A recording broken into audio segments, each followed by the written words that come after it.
Welcome back. સમાચારોમાં આગળ વધીએ.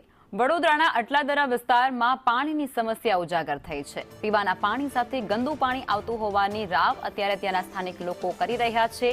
દૂષિત પાણીથી સમગ્ર વિસ્તારમાં રોગચાળો પણ વધી ગયો છે. પ્રમુખ સ્વામી કુટીર અને નીલકંઠ નગરમાં પાણીની સમસ્યા યથાવત છે. પીવાના પાણીની સમસ્યા દૂર કરવા માટે સ્થાનિક લોકો અત્યારે ઉગ્ર માંગ કરતા પણ જોવા મળ્યા છે. શહેરના વોર્ડ નંબર 12માં અટલાદરા વિસ્તારમાં પીવાના પાણીની સમસ્યાથી હવે લોકો ત્રાહિમામ પોકારી ઉઠ્યા છે.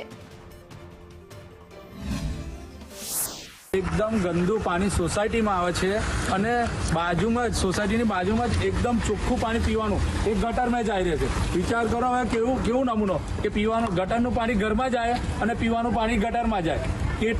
કેટલું સુંદર આયોજન વડોદરા મ્યુનિસિપાલિટી કોર્પોરેશનનું. આ સોસાયટીવાળા રોડથી તો થાકી જ ગયેલા, રોડ તો નથી જ બનાવ્યા લોકોનો, પણ ઉપરથી પીવાના પાણીની બી તકલીફ હાલ દીધી. એટલે કહેવાનું શું અધિકારીઓને તો શું કહેવાનું, કંઈ થોડી બી શરમ નથી એ લોકો. જો આનું વહેલી તકે નિવારણ નહીં આવે, આ સોસાયટીમાં મોરચો લઈને આ પાણી લઈને અધિકારીની ટેબલ પર જઈને એને પીવડાવીશું આ પાણી, ગટરનું પાણી. વહેલી તકે આનું નિવારણ લાવે કોર્પોરેશન. આ પાણી વગર અમે આ તરસીએ છે. પાણી કઈથી લાવવાનું અમારે?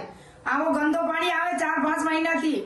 હરાન થાય કે આજે હારો આવે, કાલે હારો આવે, પણ આખા ઘરના અમારા બીમાર થયા, આખી સોસાયટીમાં આવો આવે.